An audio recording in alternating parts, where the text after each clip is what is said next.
नमस्कार सर्वांना, Rupali delicious kitchen मध्ये आपलं स्वागत आहे। आज आपण आळूची वडी बघणार आहोत। दोन प्रकारच्या आळूची वडी बघणार आहोत। एक एकदम सोपी पद्धत आणि एक जरा वेळ लागतो, पण दोन्ही पण खायला एकदम छान लागतात। एकदम कुरकुरीत चविष्ट अशा आपण आता आळू वडी बघणार आहोत। तर मग साहित्य बघूया आणि रेसिपीला सुरुवात करूया। इथं मी आळूची पानं घेतली आहे आणि त्याचं जे मागचं देठ असतं ते पूर्ण असं काढून घ्यायचं आहे। आणि ही आळूची पानं एकदम छोटी आहे, त्यामुळे त्याला खूप जास्त असं जाड देठ नव्हतं, त्यामुळे ते इझिली पटकन निघालं। सगळ्या आळूच्या पानांची असंच मी आता सगळी देठ काढून घेतली आहे। पूर्ण चणा डाळीचं पीठ घेतलंय। तुमची आळूची पानं किती घेतली तुम्ही त्यानुसार तुम्ही इथं चणा डाळीचं पीठ घ्या। माझी दोन प्रकारची मी करणार आहे, त्यामुळे थोडं जास्त घेतलंय, मोठी वाटी भरून। वाटण्यासाठी आपल्याला हिरवी मिरची, लसूण आणि जिरं लागणार आहे। कोथिंबीर बारीक कट करून घेणार आहे आपण। हा आमचा घरगुती लाल मसाला आहे, तुम्ही ऑनलाईन ऑर्डर करू शकता। आणि नाशिक स्पेशल काळा मसाला, लाल मसाला सुद्धा आमचा हा नाशिक स्पेशलच आहे। धना पावडर, हळद पावडर, अर्धा चमचा ओवा, चवीपुरतं मीठ, 2 चमचे तीळ घेतले आणि गूळ आणि चिंचेचा इथं कोळ घेतलाय मी इथं, जेणेकरून आपल्याला आळूची वडी अशी घशात खाजवणार नाही। तर आपण आता वाटण वाटून घेणार आहे। हिरवी मिरची, लसूण आणि जिऱ्याचं। मिरची तुम्ही कमी अधिक करू शकता। मी आळूची पानं थोडी जास्त घेतली आहे, त्यामुळं मिरची पण जास्तच घेतली आहे। हिरवी मिरची, लसूण आणि जिरं एकदम बारीक पेस्ट करून घ्यायची आपल्याला या तिन्ही गोष्टींची। थोडंसं पाणी टाकायचं आणि एकदम बारीक फाईन पेस्ट तयार करायची आता इथं याची। तर बघू शकता असं एकदम बारीक वाटण करून घ्यायचंय आपल्याला मिरचीचं आणि लसूण जिऱ्याचं। आपण आता हे मोठ्या वाटीमध्ये शिफ्ट करूया।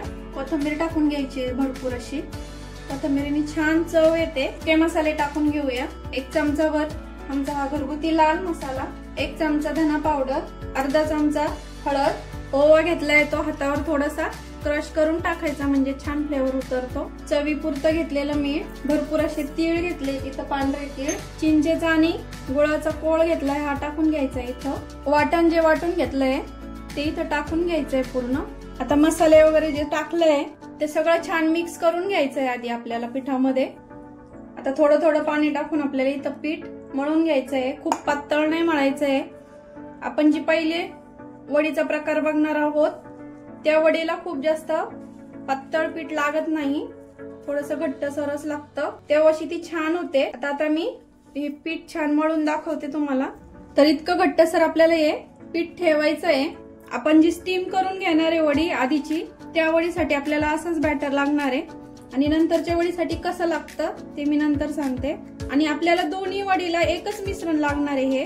आता वडी जी स्टीम करून घेणार आहे आपण, ती वडीची आपण अशी वडी तयार करून घेऊया। खाली एक पोळपाट घेतलाय, त्यावर असं एक पान घ्यायचं आणि हलकसं असं पीठ लावायचं, खूप जास्त पण नाही लावायचं पीठ, पातळ पातळ पीठ लावायचं।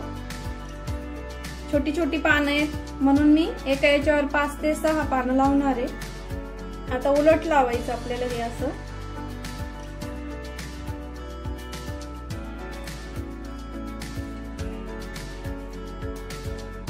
असंच पातळ पातळ लावून घ्यायचंय आपल्याला, असं ठेवायचंय। आता भरपूर अशी एकावर एक ठेवून अशी वडीची पानं मी लावून घेते। आता 4 ते 5 पानं मी अशी एकावर एक लावून घेतलीये। आपल्याला तर एक साइडने असं थोडंसं फोल्ड करायचंय दोन्ही साइडनी,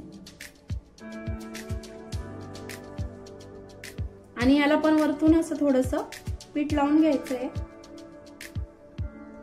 ही वडी एकदम तळून छान अशी कुरकुरीत होते। आणि आता आपल्याला याची अशी दुमडून घ्यायची, अशी फोल्ड करायची, मधून मधून थोडंसं पीठ लावायचं, कारण आपण एकावर एक पानं ठेवलंय। अख्खं पान असलं तर असं पीठ नाही लावलं तरी चालेल। आणि घट्ट आपल्याला अशी दुमडून घ्यायची। तर बघू शकता अशी छान, आणि सगळ्यात शेवटी असं थोडंसं पीठ लावायचं इथं, म्हणजे ती छान चिपकेल।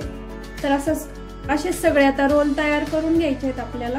रोल तयार झाले, आता याचे 2 तयार करून घेतले मी आधी रोल। आता हा तिसरा रोल तयार करते। तर आपण पहिला रोल जो बघितला त्यासारखीच अशी सेम प्रोसेस करायची याची। आणि सगळ्यात शेवटी थोडंसं आपलं डाळीचं पीठ आपण आता हे स्टीम करायला ठेवणार आहे। कढईमध्ये पाणी गरम करायला ठेवलंय आणि एक चाळणी घेतली आहे।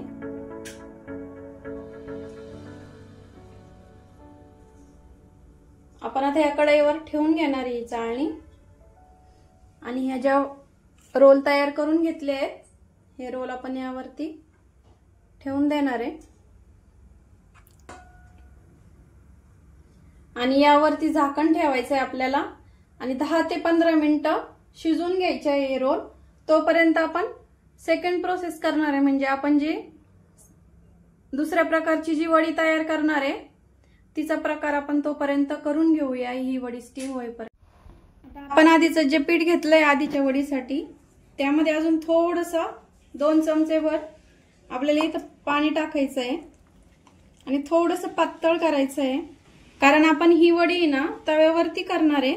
ते आतपर्यंत छान शिजली पाहिजे, आत म्हणजे कच्ची राहत नाही। थोडंसं पातळ बॅटर केल्यामुळं तुम्हाला दाखवते मी 1-2 वडी करून।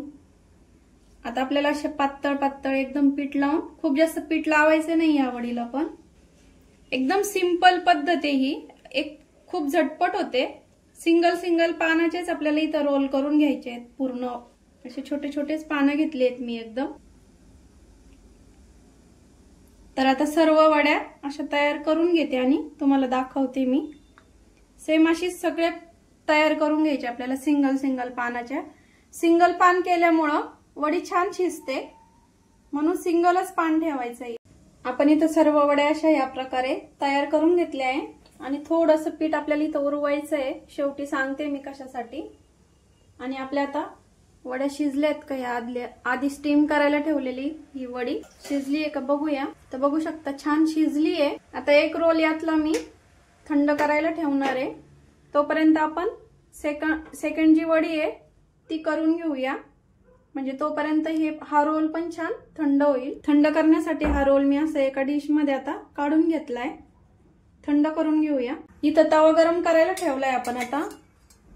तर थोडंसं तेल टाकून घ्यायचंय आपल्याला तव्यावरती आणि तव्याला सगळीकडनं हे पसरून घ्यायचं। ही खूप सोपी पद्धत आहे, कमी तेलामध्ये होते, थोडीशी वेगळी पद्धत आहे, करून बघा। 30 अळूवडी खाऊन कंटाळा येतो किंवा करायला थोडी अवघड वाटते म्हणून आपण कंटाळा पण करतो, तर ह्या पद्धतीची अळूवडी तुम्ही एकदा नक्की करून बघा। आता आपण एक वडी घेतली आहे, आपल्याला थोडंसं याचं बॅटर लावून घ्यायचंय पिठाचं। तवा थोडासा गरम झाला की लगेच आपल्याला ठेवून घ्यायची आहे आणि गॅस कमी ठेवायचा आहे पूर्ण। ह्या पद्धतीने आता सगळे आपण असेच अगदी थोडं लावायचं आहे, एकदम पातळ लेयर लावायचं आहे वरच्या साईडनी। खूप छान कुरकुरीत तयार होतात ह्या वड्या। तुम्हाला वाटणार पण नाही की आपण ही वडी स्टीम केलेली नाहीये आणि अगदी 15 ते 20 मिनिटात ह्या वड्या तयार होतात, कारण आपण याला स्टीम करणार नाहीये का काहीच नाही। तर आता ह्या पद्धतीने मी सगळ्या वड्या तव्यावरती ठेवून घेते। सर्व वड्या मी अशा तयार करून अशा ठेवल्या आता तव्यावरती। आपल्याला आता थोडंसं साईडने तेल टाकायचं आहे, स्टार्टिंगलाच तेल टाकायला लागतं, नंतर नाही टाकलं तरी चालतं तेल। आता मंद गॅसवर आपल्याला झाकण ठेवून वडी शिजेपर्यंत शिजून घ्यायची छान। 5 ते 7 मिनिटं लागतात वडी शिजण्यासाठी। वडी झाली आहे का बघूया आता। एक साईडने छान अशा कुरकुरीत झाल्या आहेत, बघू शकता अशा मस्त। हे बघा, लोखंडी तवा घेतलाय म्हणून थोड्याशा चिपकू शकतात। आता आपल्याला दुसरी साईड पण अशी छान क्रिस्पी अशी भाजून घ्यायची याची वडीची। आता सर्व वड्या अशा छान पलटून घ्यायच्या आहे। या तर बघू शकता किती छान, तुम्हाला काळा कलर दिसत असेल मोबाईल मध्ये, पण अशा ब्राऊन कलर झालाय त्याचा एकदम छान मस्त। तवा इकडे शिफ्ट केलाय आणि आपण कढई गरम करायला ठेवली आहे। जी स्टीम करून घेतली आहे वडी आपण ती आता तळून घेणार आहे। तेल टाकून घेते, तेल गरम होतंय तोपर्यंत आपण हा वडीचा रोल कट करून घेऊया। तुम्हाला किती पातळ हवा आहे त्यानुसार तुम्ही कट करा। तर मी असं एवढा पातळ ठेवलाय आणि बघू शकता किती छान अशा लेयर सुटले।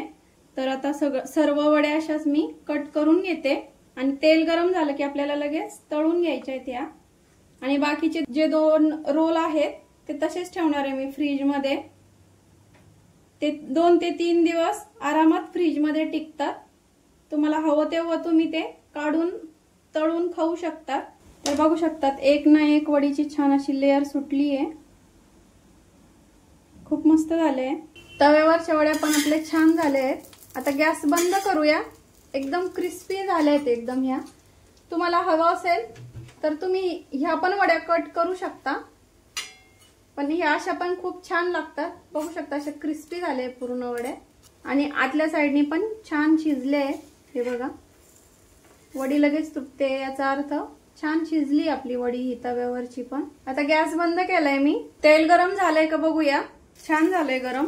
आता एक एक वडी सोडून घेऊया। तेलामध्ये किती वड्या बसतायत त्यानुसार तुम्ही इथं वड्या सोडा। वडी सोडताना थोडा फुल गॅस ठेवायचा, म्हणजे त्याच्या ज्या लेयर आहेत वडीच्या त्या सुटत नाही। आता गॅस कमी करते मी। आपल्याला कमी गॅसवरच वडी छान तळून घ्यायची एकदम क्रिस्पी। तुम्ही शॅलो फ्राय करू शकता ही वडी। आता कमी गॅसवर आपल्याला छान तळून घ्यायच्या आहेत या वड्या।